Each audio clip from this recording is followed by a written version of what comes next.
기구한 팔자를 타고 태어나는 사람이 정말 있을까요? 제 생각은 맞다입니다. 그 기구한 인생을 30년이 넘는 세월 동안 살아온 사람이 바로 저라는 생각 때문이죠. 물론 제 선택이 저를 그렇게 오랜 시간을 힘들게 만들었을지도 몰라요. 왜냐면 저는 22이라는 어린 나이에 혼전 임신으로 남편과 결혼했으니까요. 그뿐인가요? 저는 태어나자마자 친할머니네 버려지듯 맡겨졌어요. 제 부모는 돈을 벌어야 해서도 일이 많아 바빠서도 아니었어요. 그저 제 존재를 혐오했다는 게 정확한 표현이겠네요. 서로의 사랑으로 만들어진 제가 서로에게 끔찍했던 거죠. 그래서 저는 제 부모의 생사도 모른 채 살았어요. 하지만 괜찮았습니다. 꼭 가족이라고 해서 저를 무조건적인 사랑으로 보듬을 수 없다는 걸 너무 일찍 알아버렸으니까요. 그리고 제가 할머니네에서 자랐기에 남편과도 만날 수 있었잖아요. 저는 남편과 어렸을 적부터 동네 놀이터에서 참 많이 놀았어요. 7살쯤 됐을 땐가 혼자 놀이터 그네를 타고 있던 제게 남편이 먼저 다가와서는 자기도 오늘 혼자라며 같이 놀자고 손 내밀어 준 게 깊은 인연까지 이어졌어요. 남편은 저보다 1살 많은 동네 오빠였고 주변을 잘 챙기는 섬세하고도 마음 따뜻한 사람이었죠. 제 나이 18에 저에겐 전부였던 할머니가 세상을 떠난 뒤 저는 홀로 서기를 해야 했어요. 그때 남편이 큰 위로가 되어주었고 의지도 많이 했어요. 괜찮아. 다 괜찮을 거야. 내가 네 곁에서 앞으로도 쭉 함께 할게. 오빠, 고마워. 오빠가 있어서 정말 다행이야. 네. 남편은 저의 첫사랑입니다. 남편에게도 제가 첫사랑이고요. 그래서 저는 어린 나이에 남편의 아이를 가지게 되었을 때조차 두려울 것이 없었어요. 남편은 임신 사실을 알자마자 잘 다니던 대학까지 자퇴하며 저를 책임지기 위해 노력해 주었거든요. 저의 시부모님은 제가 어렸을 때부터 알고 지낸 이웃분이시고 할머니와 단둘이 사는 걸 안타깝게 여겨 도움도 주었어요. 그렇게 따뜻한 분들이기에 저는 뭐든 괜찮을 거라고 믿었습니다. 하지만 현실은 그리 녹록하지 못했어요. 제 시부모님은 제가 남편의 아이를 가졌다는 사실을 알자마자 저를 손가락질에 대며 비수 같은 말을 쏟아냈고 시모는 격하게 반대하며 나섰어요. 임신이라니? 너희 임신이 무슨 장난인 줄 알아? 이제 막 성인이 된 너희가 어떻게 한 생명을 책임지겠다는 거니? 하물며 연진아, 네 부모도 널 못 키우겠다며 버렸어. 그런데 새파랗게 어린 너희가 도대체 무슨 수로 애를 낳아 키운다는 거야? 아줌마, 제발 허락해주세요. 저 이 아이 포기 못해요. 아빠 없이 키울 수 없어요. 저희 정말 열심히 살게요. 어떤 힘든 역경이 찾아와도 잘 이겨내면서 그렇게 살아볼게요. 네? 엄마, 나도 연진이와 같은 마음이야. 우리가 어려서 불안한 마음에 이렇게 반대하는 거 알아요. 하지만 나 아무리 그래도 연진이도 이 아이도 절대 포기 못해요. 이미 힘들 거 각오하고 내린 결정이야. 아들, 아무리 너희가 이래도 난 절대 허락할 수 없어. 애를 포기한다면 내가 어떻게든 뭐라도 해서든 도우마. 하지만 이건 아니야. 연진아, 내 아들 앞길 막지 말아주렴. 우리 아들 그 유명한 대학을 척척 붙는 똑똑한 아이야. 앞으로 얼마나 더 대성할지 기대되는 그런 아이란 거 알잖니? 너와 내 아들은 태생부터가 달라. 가야 할 길이 다르다고. 아줌마, 저도 오빠한테 너무 미안하고 아줌마 아저씨께 너무 죄송해요. 하지만 저도 이 아이만큼은 무슨 수를 써서든 지키고 싶어요. 제발, 제발 저희가 아이를 지킬 수 있게 도와주세요. 하, 정말 말이 안 통하는 애구나 너. 애미 애비 없이 자란 것들은 이게 문제야. 사리분별도 못해 지 분수도 몰라. 어쩌라는 거니? 내 아들만큼이나 너도 공부 잘했다며 그런 애가 이리 물러터지고 멍청해서야 되겠어? 막말로 감히 너 같은 게 내 아들의 아이를 가졌다는 것부터가 말이 되느냔 말이야. 엄마, 심란한 마음을 모르는 건 아니지만 그렇게 말하는 건 정말 아니지. 내가 뭐 얼마나 대단한 사람이라고 그런 말까지 해? 나를 사랑해주는 여자고 내가 사랑하는 여자야. 우리가 아무리 나이가 어려도 서로를 위한 마음만큼은 그 누구도 함부로 말할 수 없는 거라고. 됐어요. 나도 이제 다 큰 성인이고 내 인생 내가 알아서 살아. 반대할 거면 반대하세요. 저는 무슨 수를 써서든 연진이랑 결혼도 하고 이 아이도 지킬 거니까. 저희는 시부모님의 반대에도 무릅쓰고 임신 4개월 차에 혼인신고까지 했어요. 참 무모한 선택이 아닐 수 없었죠. 하지만 우리 아이를 지키기 위해서라면 저희는 모든 걸 감내할 준비가 되어 있었어요. 그렇게 제 남편은 시부모님까지 등지면서 저와 아이를 지켰고 또 희생했어요. 자식 이기는 부모 없다고 결국 제가 시댁의 며느리로서 발 들일 날이 오긴 하더군요. 물론 아이를 출산하고도 한참 후였어요. 그 시기는 아이가 돌무렵 되었을 때였고 또 제 남편이 사고로 세상을 떠난 후였습니다. 시모가 저를 시댁에 발들이게 한 이유는 가까이 두고 평생을 원망하기 위함이었어요. 시모에게 저는 자신의 아들을 사지로 내몰아버린 천하의 나쁜 것이었거든요. 니까짓 게 뭐라고? 저 아이가 대체 뭐라고? 네가 내 아들 목숨을 하찮게 만든 거야. 알아? 죄송해요. 너무 죄송해요. 죄송? 사과하면 넌 끝이겠지. 네가 자식 잃은 부모 심경을 알 리가 있겠니? 나쁜 것. 잘못될 거라면 너나 잘못되지 그랬어. 일찍이 네 할머니나 따라갈 것을. 당신 이제 그만해. 시끄럽기만 하지. 제가 그런 말을 들은들 이미 떠난 아들이 살아 돌아오는 것도 아니지 않소. 연진이 넌 꼴도 보기 싫으니 내 눈앞에 띄지 마라. 시모는 돌아가신 할머니를 운운하며 끝도 없이 저에 대한 미움을 쏟아냈어요. 그리고 그 미움의 크기만큼 시집살이 또한 어마어마했습니다. 시부는 저를 보고 싶어 하지도 않았고요. 그럼에도 저는 시댁에 매일같이 시댁을 가야 했죠. 홀로 그 아이를 키워내면서도 시댁의 잡일까지 도맡아 하며 어떻게든 살아내기 위해 고군분투했어요. 시댁 냉장고 청소며 화장실 청소 같은 집안일을 거두는 건 물론 시모의 심부름까지 하면서 시댁의 가정부처럼 지냈어요. 그렇게 지내면서도 아이와 제 입에 풀칠할 돈도 벌어야 했고요. 아직도 잊히지 않는 가슴에 맺힌 일이 몇 개 있어요. 그날은 제가 남편의 첫 기일을 보내고 얼마 뒤의 일입니다. 아이가 막 2돌이 지났을 때였어요. 한참 잔병 치레를 많이 하던 시기라 퍽 하면 아프더라고요. 기관에 맡길 여건도 되지 않으니 아이를 들쳐업고 일을 했죠. 낮에는 뻔질나게도 시댁에서 저를 찾으니 밤에 할 수 있는 식당 일로 돈을 벌었어요. 그때도 아이를 업고 식당 설거지를 하고 있었고요. 밤 9시쯤 됐었는데 이상하게 그날따라 등이 뜨뜻한 거예요. 저는 혹시나 하는 마음에 아이를 살짝 내려 이마를 만져봤어요. 그런데 애가 이마랑 몸은 불덩이처럼 펄펄 끓고 손발은 얼음장처럼 찬 거예요. 사장님, 사장님, 아이가 지금 열이 펄펄 나요. 저 얼른 병원 좀 다녀올게요. 어머, 그러네. 가게 신경 쓰지 말고 어서 다녀와요. 저는 사장님께 양해를 구한 뒤 그 길로 급히 응급실로 향했어요. 원래도 열에 취약한 편이라 열 경련이라도 일으킬까 어찌나 무섭던지 아이는 요로 감염에 걸렸던 거더라고요. 바보같이 먹고 사는 것만 신경 쓰느라 애가 아파가고 있던 것도 눈치 못 챘네요, 제가. 설상가상으로 며칠 입원 치료가 필요하다더라고요.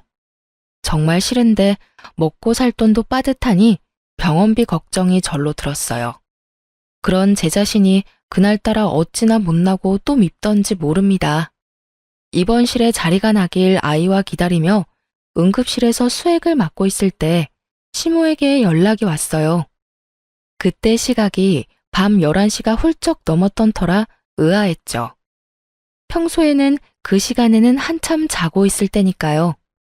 시모가 연락한 이유는 다음날 점심때쯤 집에 손님이 오니 아침 일찍 와서 대청소도 하고 음식 준비도 하라는 거였어요. 저는 시모에게 아이가 입원해서 내일은 도울 수 없다고 말했어요. 그런데 제 말을 듣고는 시모가 난리를 쳐댔어요. 너는 도대체 애를 어떻게 키우길래 요로 감염애를 다 걸려? 그 아이 지키게 해달라고 애원할 땐 언제고 이제 태어났으니 막 키워도 된다 이거냐?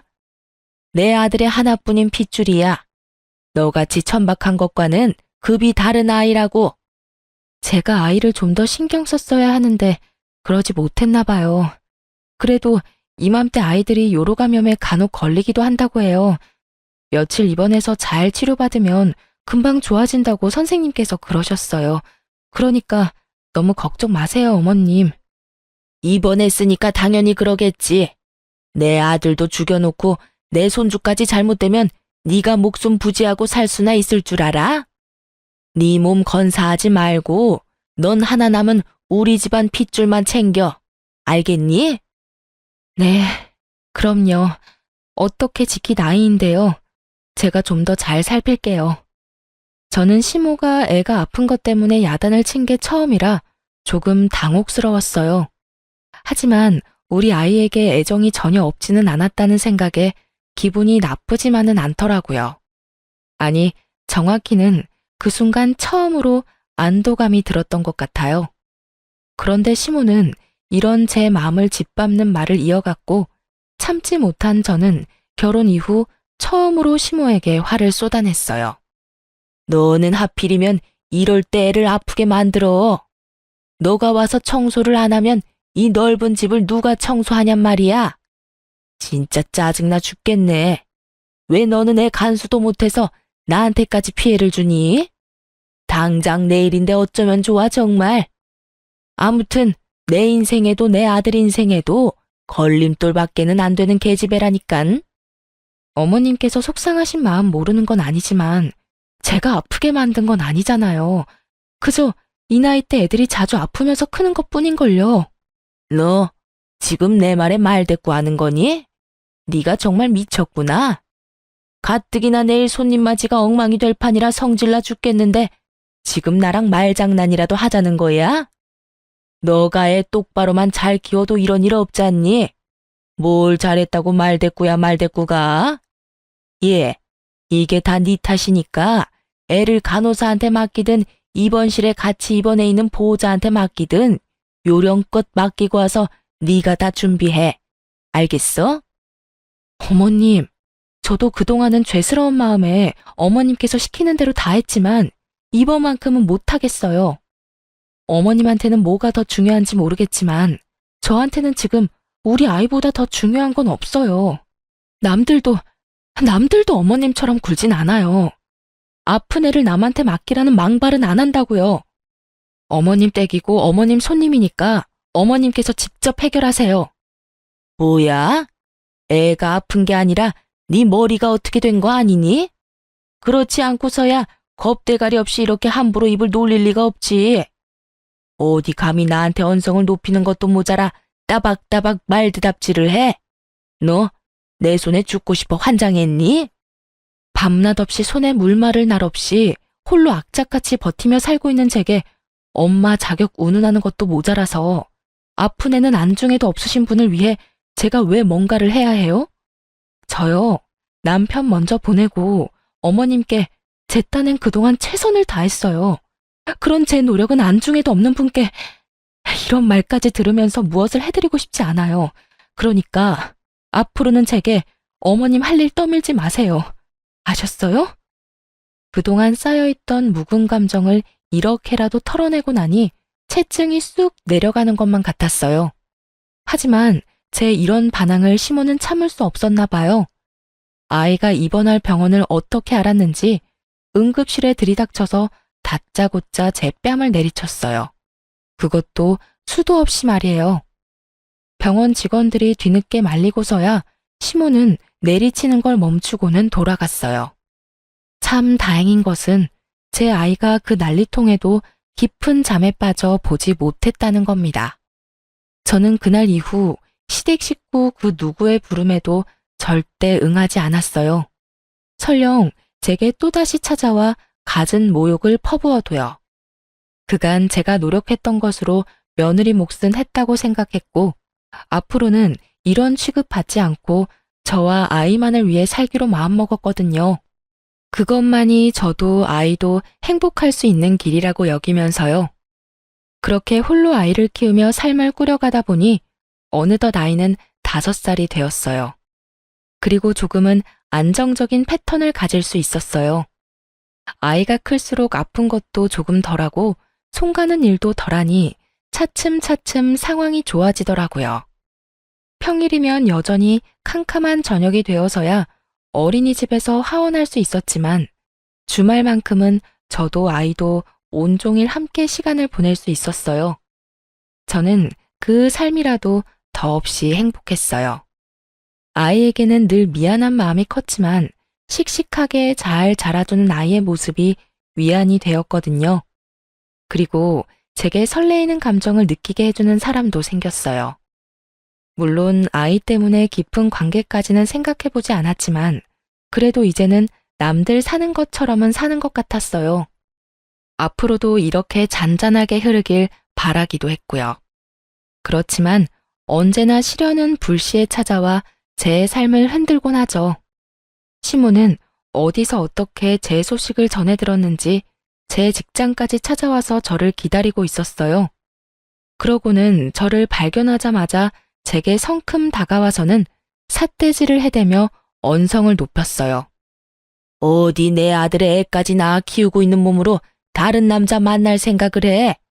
네가 연락 끊으면 내가 네 소식도 모를 줄 알아? 순수한 내 아들 꼬여내서 임신부터 한 천박한 것이 그새를 못 참고 아무 남자 품이나 찾아대는 꼴이라니. 당장 정리해, 당장!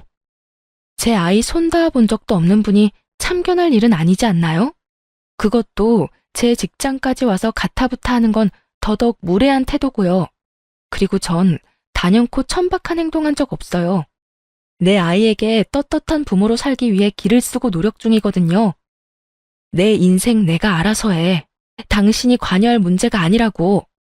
이 버르장 머리 없는 것이 내 아들 그렇게 만들어 놓고 내가 너만 행복하게 둘 것 같아? 두고 봐. 벼랑 끝까지 쫓아가서라도 널 가만두진 않을 테니까. 그거 알아요? 과거에 묶여 사는 당신이 내 눈에는 그저 가여울 뿐이야.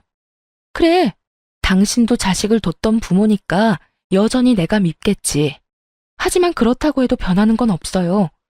행복하지 못한 사람은 당신뿐일 거라는 걸 저는 알거든요. 누군가를 미워하면서 산다는 것만큼 지옥 같은 삶도 없잖아요? 다시는 제 인생에 참견질하지 마세요. 저 역시 참고 넘기는 것도 이번이 마지막이니까요. 하지만 제 말이 시모에게 불을 지폈어요. 제가 마음을 나누기 시작한 그 남자까지 찾아냈더라고요. 그러고는 그 남자에게 얼마나 제 험담을 했는지 몰라요. 그 남자는 저를 믿었기에 흔들리지 않았지만 그 사람의 말을 빌려 시모가 했던 말을 설명해보자면 저더러 걸레짝이 따로 없는 난잡한 여자라고 했다고 해요. 심지어는 아이의 아빠가 견디지 못하고 도망을 갔다는 허무맹랑한 말까지 지어내면서 저를 모욕했고요. 그렇게 꼬박 한 달을 저와 좋은 감정을 나누던 그 남자를 찾아가 저와 헤어지라며 복가됐더라고요. 저는 결국 그 남자에게 피해를 주고 싶지 않아 먼저 관계를 정리했어요. 그 남자는 괜찮다고 했지만 저는 괜찮을 수 없었으니까요. 그렇게 헤어지고 나니 시모는 나를 또 찾아왔어요. 그러면서 하는 말이 참 유치하기 짝이 없었죠. 이제야 자기가 두 발 뻗고 편히 잠들 수 있겠다는 거예요. 제가 느끼는 행복이 조금 더 멀어졌다는 게 그 이유였고요. 그래도 남자와의 관계가 정리되었으니 다시는 같은 이유로 시모를 마주할 일이 없겠구나 싶은 생각 때문인지 마음이 불편하기만 한 건 아니었어요. 하지만 제 생각과는 달리 그 후에도 저는 시모를 마주해야 했어요. 제가 또 다른 남자한테 꼬리칠지 모른다며 저를 감시하기 시작했거든요. 그런데 문제는 제 일거수일투족을 전부 확인하려 들었다는 겁니다. 대놓고 제 생활에 참견질을 해댔어요. 초반에는 저러다 말겠지 생각하고 무시했지만 시간이 흐를수록 도를 넘어서는 시모로 인해 저는 직장까지 옮겨야 할 정도로 시달려야 했어요. 시모와 직장이 무슨 연관이 있다고 직장을 옮기나 싶으신가요? 제 직장에 매일 찾아와 죽치고 앉아있는 통에 시모의 존재를 모르는 사람이 없었어요. 그뿐인가요? 점심 식사할 때도 제 주변에 남자 동료가 있는 모습만 봐도 불이 나게 달려와서는 못나게도 굴었다고요. 얘가 어떤 애인 줄 알고 같이 다니고 그래요? 얘가 사람 잡아먹는 팔자야. 오래도록 목숨 부지하고 싶으면 절대 근처도 가지 말아야 한다고. 아주머니는 누구신데 그런 말씀을 하세요? 혹시 연진 씨 아는 분이야? 내가 저 요망한 것이 죽인 남자 엄마 되는 사람이요. 그러니까 내 말 허투루 듣지 말고 명심해요. 시모의 이런 언행은 꽤 오랫동안 지속되었고 그러다 보니 점점 저에 관한 나쁜 소문이 퍼져갔죠. 나중에는 어처구니 없게도 제가 돈 때문에 남편을 해코지했었단 추문까지도 돌았다니까요. 이런데 제가 어떻게 직장 생활을 이어갈 수 있었겠어요. 결국 저는 퇴사를 하고 며칠 동안 깊은 고민에 빠졌어요. 어떻게 해야 이 일을 다시는 당하지 않을까 하는 고민이요. 그러다 내린 결론은 그간 고생하며 한 푼 두 푼 모아놓은 돈이 있으니 조금 더 모험적으로 돈을 벌어보자는 생각이 들었고 저는 인생의 처음으로 영업을 해보기로 했어요. 동분서주하며 해야 하는 일이니까 시모가 저를 매번 따라다닐 수는 없을 테니까요. 그리고 아이가 커가면서 드는 비용도 점점 늘어나니 이번 일을 기회 삼아 더 적극적으로 살아보자 싶기도 했고요. 또 아이의 교육적인 부분도 앞으로는 더욱 신경 써야 할 부분이라고 여겼기 때문에 금전적으로나 시간적으로 뭐든 여유가 있길 바랬어요. 그래서 저는 교육 분야의 직종을 골라 제 성실함, 절실함만 믿고 도끼를 품고 일에 전념했습니다.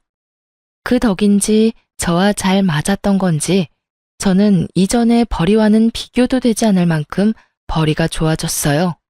물론 시모도 이직 후 접점이 많이 사라졌고요. 하지만 그중 가장 좋았던 건 월세를 살며 전전하던 저와 아이는 영업직을 선택해 일한 지 딱 1년 만에 제 첫 집을 마련했다는 거예요. 그런데 제 소식을 어떻게 알았는지 한동안 옷깃 한 번 스친 적 없던 시모가 또다시 저를 찾았어요. 하지만 이번만큼은 특이한 부분이 있었어요. 바로 평소 저를 무시하고 또 경멸하던 말투가 아닌 세상 고분고분하고 나긋한 말투를 쓰며 저를 다 이해한다는 듯 말하더라고요. 잘 지냈니? 얼마 전에 우리 아들이 꿈에 나온 게 아니겠니? 그런데 이상하게 너희 생각이 나잖니? 그래서 얼굴이나 보자 싶어 와봤다. 저희가 이사한 곳은 어떻게 하셨어요? 그렇게 직장까지 옮기게 만들어 놓고 아들이 꿈에 나와서 제 뒤라도 캐셨어요? 어머, 왜 이리 날이 서 있어? 내가 널 어떻게 하려고 찾아온 건 아니야. 직장까지 옮기게 했던 건 유감이다. 그래도 당시에는 네가 마음고생을 좀 했어도 어쨌든 결과가 좋으니 그게 다 내 덕이잖니. 그게 어떻게 어머님 덕이에요. 제가 이 악물고 뛰며 버틴 덕이죠. 찾아오신 용건이 뭔가요? 이런 시시콜콜한 이야기나 하자고 찾아오신 거 아니잖아요. 이런 시시콜콜한 이야기 하려고 온 거야. 그런데 우리 손주를 못 봐서 어쩐다니? 이번 주에 애 보고 싶으니까 데리고 한번 집으로 와라. 내 손수 차려 우리 손주 챙겨 먹이고 싶으니 말이야. 내키지 않아도 와. 네가 싫다고 천룡까지 네가 어찌하려 들지 말고. 너도 와서 같이 식사나 하자꾸나. 저 어머님께 연락하거나 찾아뵙는 거 불편해요. 저희가 가볍게 같이 식사나 할 정도로 서로를 이해하며 살지는 않았으니까요. 예, 나도 알아. 온다고 연락하기 불편하면 너 편할 때 언제든 오렴. 이번 주는 내내 식사 준비를 해놓을 테니. 시모가 찾아와 이 말을 했을 땐 이 양반이 또 무슨 꿍꿍이가 있어서 이러나 하는 생각이 강했어요.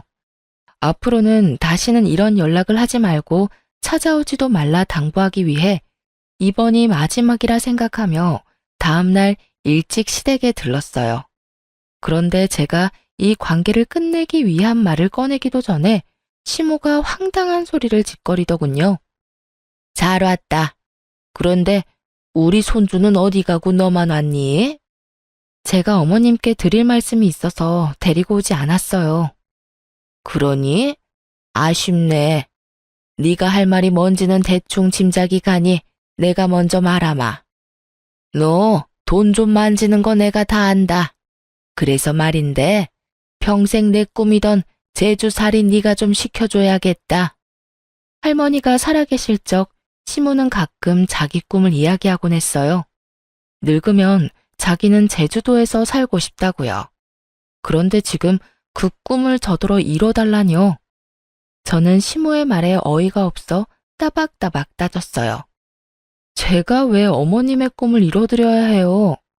제가 힘들게 지내왔던 세월을 빤히 보셔놓고 그런 말을 어떻게 하세요? 아들이 없으니 하나뿐인 며느리한테 효도 좀 하라는 거잖니. 처음이자 마지막으로 효도한다 생각하면 될 일 아니니? 그동안 아이의 조부모로서 사소한 것 하나 노력한 적 없으시잖아요. 그런데 효도를 운운하실 자격이 있다고 생각하세요? 그런 걸 일일이 따질 관계는 아니지 않니? 그리고 어차피 돈을 죽을 때 싸갈 것도 아니고 너 제주에 이번에 대출받아서 땅 샀다며? 우리가 노후로 거기서 좀 생활한다는 건데 뭐가 문제라고 이래? 그만 좀 하세요. 언제까지 이런 관계로 살아야 하는 건데요? 제 것에 탐내지 마시고 어머님 삶을 좀 사세요. 저요, 어머님 사리사욕이나 챙기자고 열심히 사는 거 아니에요. 저도 이 세상에 단 둘뿐인 우리 모자만 생각하며 버티는 거라고요. 우리가 이렇게 자꾸 부딪히는 꼴을 하늘에 있는 아들이 보면 얼마나 속상하겠어. 네 제주 땅 우리한테 넘기고 거기서 지내면서 거리를 두면 너도 더 좋을 거고 우리도 우리대로 좋을 것 아니니. 정 못하겠으면 내 아들 목숨값이라고 여겨라. 지금 뭐라고 하셨어요? 남편 목숨값이요? 그래. 그렇게 네 제주 땅 넘기기 아까우면 그렇게 생각해. 그럼 네 마음이 덜 아쉬울 것 아니니? 안 그래? 정말 끝까지 진절머리가 나게 만드네. 당신이 말하는 아들 목숨값, 내 남편 사망보험금까지 탈탈 털어갔잖아. 1,000원 한 장 안 남겨주고 전부 빼앗아 갔잖아. 저는 목숨값을 운운하며 말하는 순간 꼭지가 돌아 그 집에 있는 물건이란 물건은 다 집어 던져댔어요. 그 모습에 잔뜩 겁먹은 시모는 제가 찾아와 난장을 부린다며 시부에게 연락했어요. 뒤늦게 연락받고 달려온 시부는 다짜고짜 제 얼굴에 손을 댔습니다. 아무리 나이 드신 분이라도 남자의 힘을 당해낼 재간 없이 몸의 균형까지 잃고 넘어졌어요. 어찌나 서럽고 아프던지 눈물이 속절없이 흘렀어요.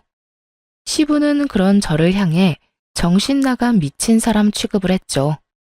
세상을 떠났어야 할 사람은 내 아들이 아닌 너였어야 했는데 이렇게 끝까지 우리와 악연일 거면 네가 처음부터 우리 집에 발도 못 들이게 했어야 했다고. 그러게요. 아버님 말씀대로 제가 이곳에 발도 들이지 말았어야 했는데 너무 어려 그러질 못했던 게 한이네요. 어디서 너 같은 것이 굴러 들어와서 이 집안을 풍비박산을 내야 멈출 요량이냐? 그 전까진 그냥 얽히지 말자고만 생각했어요. 그런데 지금부터는 아니네요. 당신 말처럼 이 집안이 풍비박산 나는 꼴을 내 두 눈으로 꼭 보고 말 거야. 상황에 이렇게까지 극에 치닫자 저도 정말 악에 바치는 거예요. 그래서 결심했어요. 제가 이 집 인간들에게 당했던 것들을 고스란히 되갚아주겠다고 말이에요. 그리고 다음 날부터 저는 예전에 시모가 제 뒤를 열심히도 캔 것처럼 똑같이 시모의 뒤를 캐기 시작했어요. 못된 사람이니 뒤 구린 일 하나쯤은 할 거라고 생각했는데 아니나 다를까 얼마 뒤 충격적인 정보를 얻게 되었습니다. 시모가 유흥업소를 들락이고 있다는 사실이었어요. 시부 앞에서는 예나 지금이나 고고하고 여리한 척을 해대더니 뒤에서는 이렇게 지저분하게 호박씨를 까고 있던 거였어요. 저는 이 사실을 알고는 더욱 집요하게 팠어요. 그러면서 알게 된 건 시모가 그 유흥업소를 손님이 아닌 사장으로 들락거리고 있었다는 거예요. 저는 이것을 증명할 모든 증거를 모았어요. 그렇게 시모의 뒤를 캔 지 딱 한 달이 되던 날, 유흥업소에서 나오던 시모와 제가 딱 마주하게 되었고, 나를 바로 알아본 시모는 사색이 되었어요. 네가 여긴 어떻게? 어떻게 오긴요. 제 두 발로 걸어왔죠. 그렇게 저더러 요망하다더니 어떻게 이런 요망한 짓을 벌이고 계셨던 거죠? 아버님은 알고 계시려나? 워낙 고지식한 분이시잖아요. 예, 제발 모른 척 해주면 안 되겠니? 네 말대로 네 시아버지는 몰라. 알면 정말 큰일 난다고. 어머님께서는 정말 남다른 분이라고 생각했는데 이리 배포가 크신 분인 줄은 미처 몰랐네요. 좀 더 일찍 알았다면 제가 긴 세월 그 고생은 안 했을까요? 미안하다. 내가 다 미안해. 그러니 제발 네 시아버지한테만은 비밀로 해주렴. 앞으로는 내가 더는 내게 못나게 굴지 않으마. 약속해. 그러니 너도 말하지 않겠다 약속만 해주렴. 시부를 거론하자마자 시모는 사시나무 떨듯 떨기 시작했어요. 그렇게 모진 시모도 시부는 무서운가 보더라고요. 그리고 곧 시모와 저의 위치는 역전되었습니다. 긴 세월 을로 지냈던 제가 제대로 갑이 된 거예요. 시모가 저를 대하는 태도가 그걸 증명하듯 제게 매달렸고요. 저는 그런 시모에게 제게 제주 땅이 있다는 걸 어떻게 알았냐 물었어요. 그러자 시모가 우물쭈물하다 어쩔 수 없다는 듯 체념한 표정으로 털어놓았어요. 네 정보 아는 것쯤이야 별일도 아니더구나. 돈만 있으면 요즘은 원하는 걸 다 얻을 수 있는 시대지 않니? 알고는 있었지만 이렇게 직접 들으니 썩 유쾌하지는 않네요. 뭐 괜찮아요. 이제 더는 제주살이를 요구할 일은 없을 테니까요. 그렇죠? 그럼 당연하지. 네가 내 비밀만 지켜준다면 평생 입 다물고 살래도 내가 살 거야. 그렇고 말고. 그럼 그 비밀을 지켜주는 조건으로 저희 집 집안일을 좀 책임져 주셨으면 해요. 아시다시피 제가 영업에 육아에 눈코 뜰 새 없이 바쁘잖아요. 싫다고 하시면 곧장 아버님께 가고요. 누가 싫다고 하니? 좋아. 나는 너무 좋구나. 처음으로 손주 할머니 노릇에 며느리 챙기는 시어머니 노릇하는 건데 싫을 리가 없잖니? 내일부터 당장 하마. 이 비밀로 인해 시모는 시부에게 말하지 않는다는 조건으로 제가 시댁에서 잡일을 도맡아 했던 것처럼 시모도 우리 집에서 집안일을 거들었어요. 거기다 시모는 언제 어디고 제가 부르면 제깍제깍 달려오는 성의까지 보였어요. 제가 아이 픽업 시간에 일이 겹쳤을 때마저 시모는 자기가 먼저 걱정 말고 편히 일하라며 나서기까지 하더라고요. 참 양육강식이라는 게 이런 말이었구나 새삼 느꼈네요. 그제야 시모가 왜 그리도 저를 부려먹었나 이유를 알게 됐어요. 참 저를 대신에 일을 해준다는 게 이리도 편하고 좋다는 걸 몸소 느끼게 되었으니 말이에요. 그런데 그렇게 지내던 중 저는 시모에 대한 정말 큰 비밀을 알게 되었어요. 그날은 제가 월차를 쓰고 집에서 쉬는 날이었죠. 시모는 어김없이 제 집에 와서 일을 해주고 있었고요. 시모가 잠시 소파 위에 핸드폰을 두고 쓰레기를 버리러 간 사이에 전화 한 통이 걸려왔어요. 평소라면 신경도 안 쓸 텐데 그날따라 이상하게 전화벨이 거슬리더라고요. 그래서 저는 시모를 대신해 전화를 받았는데 그 통화가 판도라의 상자를 열어버린 셈이었던 거예요. 시모에게 전화를 건 사람은 다름 아닌 저와 마음을 나눴던 유일한 남자, 그 남자의 아버지였던 거예요. 당신 혹시 요즘 나 피하는 거요? 왜 이리 연락하기가 어려워? 당신 며느리와 내 아들까지 떼어내가면서 이어온 인연인데 요즘 왜 이리 소홀히 굴어요? 내가 뭐 잘못한 거요? 아니면 나한테 서운한 게 있어? 여보세요? 듣고 있어요? 저는 너무 놀란 마음에 무작정 전화를 끊어버렸어요. 그런데 딱 그 타이밍에 시모가 현관을 열고 들어오더군요. 저는 그런 시모에게 도대체 밖에서 뭘 하고 다니냐며 따져 물었어요. 하지만 시모는 갑자기 무슨 소리를 하느냐며 당황스러워 하더라고요. 그런 시모에게 전화가 왔었다고 말했고, 시모는 통화 내역을 봤는지 손을 바들바들 떨며 불안한 기색을 보이더라고요. 저는 그 모습을 놓치지 않고 사실대로 말하라고 난리를 쳐댔어요. 그러자 시모도 깊은 숨을 몰아쉬고는 입을 열었습니다. 이 남자는 그러니깐 내가 따로 만나고 있는 사람이야. 네 시아버지는 당연히 모르는 사실이고. 그것뿐만 아니잖아요. 제가 만나던 그 남자랑 연관 있는 거 다 안다고요. 그건 내가 나중에 알게 된 사실이야. 혹시라도 내 외도 사실을 네가 알게 될까 겁이 났어. 그래서 나도 어쩔 수가 없었다는 말이야. 하필이면 어머님께서 외도를 하고 있었는데 그 남자가 저와 마음을 나눴던 그 남자의 아버지였다고요? 그래서 어머님의 그 난잡한 사랑을 지키기 위해 저에 대한 갖은 험담을 쏟아내면서까지 갈라놓으려고 했고요? 그래, 외도도 내가 하면 로맨스인 것 아니겠니? 너도 어떤 남자인지 그의 아들을 경험했으니 알 것 아니니? 아들은 아버지를 보고 배우는 거잖니. 그런 다정한 사람을 나라고 어떻게 포기했겠어?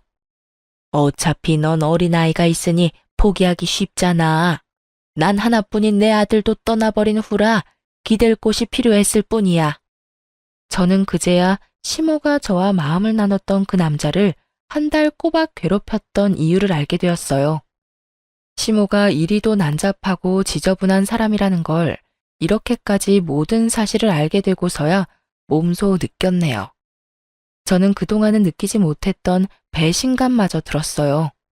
더는 시모의 비밀을 빌미로 시모와 같은 짓을 하지 않기로 마음 먹었어요. 그 길로 저는 시부에게로 향했습니다. 그리고 제가 알고 있는 시모에 관한 모든 진실을 밝혔어요. 하지만 시부는 저를 미움의 시선으로만 바라보았고 여전히 그런 시선으로 바라보기에 제 말을 믿으려 하지 않았어요. 아니, 여전히 저를 정신 나간 사람이라 여기고 있었죠.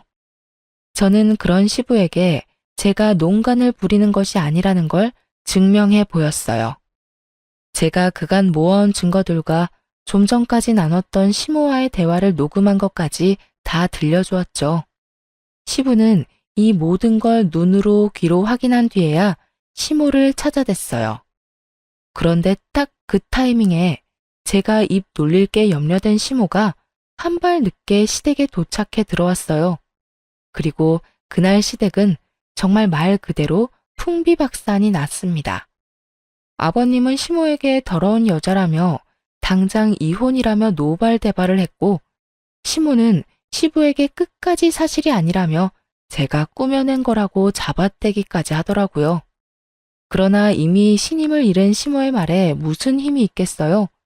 결국 시부는 시모를 상대로 이혼 소송을 걸었어요. 시모는 며칠을 제게 찾아와서는 말도 안 되는 부탁을 자꾸 했어요. 제발 네 시아버지한테 가서 네가 거짓으로 만들어낸 거라고 한 번만 말해주렴. 응? 어머님, 사실을 거짓이라 말하는 것도 죄예요. 저는 어머님과 같은 죄를 지으면서까지 어머님 편에 서고 싶지 않아요. 내가 꼭 걸리면 안 되는 일이 있어서 그래. 그걸 알면 정말 끝이라고. 그러니 제발 나 좀 살려줘. 나 좀 도와줘. 얼마 뒤 저는 시모가 시부에게 걸리면 안 된다는 게 뭔지 알게 됐어요. 시모가 업소 운영을 위해 시부 이름으로 몰래 대출을 받았던 거였죠. 그리고 시모의 우려처럼 시부에게 이 사실을 걸리고 말았어요. 시모는 재산 분할은 당연하고 대출 빚의 위자료까지 어마어마한 돈을 시부에게 줘야 했어요. 이런 일을 겪은 시모지만 교훈은커녕 저를 향한 원망만 커졌어요. 자기가 이혼당한 이유가 다 저 때문이라는 탓을 했거든요. 아이를 제게서 빼앗을 거라며 갖은 쇼를 벌인 것은 물론 나중에는 저를 찾아와 제 뺨을 내려치기까지 했어요. 하지만 저라고 언제까지 그런 인간 같지도 않은 사람한테 당하고 맞고만 있겠어요? 저도 똑같이 시모의 얼굴을 갈기며 소리쳤어요. 가족이라면서 뒤에선 구린짓까지 서슴지 않았으면서 정작 그 가정이 깨지니까 속이 뒤집혀요? 당신이 이혼을 당한 이유는 당신의 욕심 때문이야. 나한테 와서 백날 이따의 짓을 해도 그건 변함이 없다고. 뭐야? 해파랗게 어린 것이 어디서 날 가르치려 들어? 처음부터 너만 없었다면, 그랬다면 다 내 마음대로 누리며 살았을 거라고. 이런 끝을 맞이할 내가 아니란 말이야. 가족을 속이고 살았으면서 당신 가정이 천년만년 화목할 줄 알았어? 사람을 업신여기니 당신도 말년에 그런 대우를 받은 거야. 알아? 다시는 내 앞에, 그리고 내 아이 앞에는 띄지도 마요. 너만 아니더라도 내 가정은 평화로웠다고. 네가 내 아들도 내 남편도 나한테서 뺏어가지만 않으면 제주도에 가서 평생 행복하게 살 수 있었단 말이야. 당신에게 행복한 결말이 있을 리가 없잖아. 아무리 하늘을 가리려고 한들 가려지는 건 아니니까. 시모는 분노를 참지 못하고 제 머리채를 잡아 흔들어댔어요. 저 역시 질세라 시모의 머리채를 잡고 놓아주지 않았죠. 손에 머리카락이 한 움큼이나 뽑힐 때까지 말이에요. 하지만 시모는 제게 더는 아쉬운 소리 따위 안 한다며 남편에게 이혼당해도 자기는 내연남이 있으니 상관없다며 당당하게 돌아가더군요. 그런데 얼마 못 가 저를 또 찾아왔죠. 그 이유는 내연남에게 이별 통보를 받았기 때문이었고요. 제가 저와 연인이 될 뻔한 그 남자에게 연락해 우리가 이루어지지 못했던 그 이유에 대해 말했어요. 제 시모가 내연녀라는 사실도 자기들의 사랑을 위해 우리가 그런 끝을 맞게 됐다는 것도요. 그러자 시모의 내연남이 자기 가정까지 큰 피해를 볼까 무서워 황급히 시모와의 관계를 정리했던 거예요. 거기다 제 말처럼 하늘이 나섰던 건지 얼마 뒤 시모가 운영하던 유흥업소에서 한바탕 소동이 났어요. 시모가 시부에게 위자료와 대출 빚을 갚는 것 때문에 자금이 없어 직원들에게 월급을 제대로 주지 않았던 게 화근이었어요. 결국 시모는 악덕이라는 꼬리표만 달린 채 폐업까지 하게 되었어요. 그제야 아쉬운 게 많아졌던 걸까요? 다시는 안 볼 사이처럼 머리채까지 잡아놓고 목숨을 잃은 아들을 생각해서라도 자기를 좀 잘 살펴주면 안 되겠냐며 구걸하는 거예요. 정말 애처롭게도 매달리는 꼴이 추접해 보일 정도로요. 내 남편도 엄마인 당신을 돕는 걸 원하지 않을 거야. 스스로 깨우치고 이겨내고 속죄하면서 그렇게 벽에 부딪힌 채로 살아봐. 내 아들은 그리 매정한 아이가 아니야. 분명 네가 나를 거두길 바랄 거라고. 제발 나를 좀 도와주렴. 나도 내 앞가림은 하마. 아주 잠깐이라도 좋아. 네가 사놓은 제주 땅에서 지낼 수만 있게 해주렴. 내가 월세는 다달이 내마. 공짜로 지내겠다는 것도 아니잖니. 네 눈앞에도 보이지 않을 거야. 평생 거기서 살다 거기서 생을 마치마. 당신이 뭔데 내 땅에서 지낼 생각을 해. 그것부터가 당신은 그런 거야.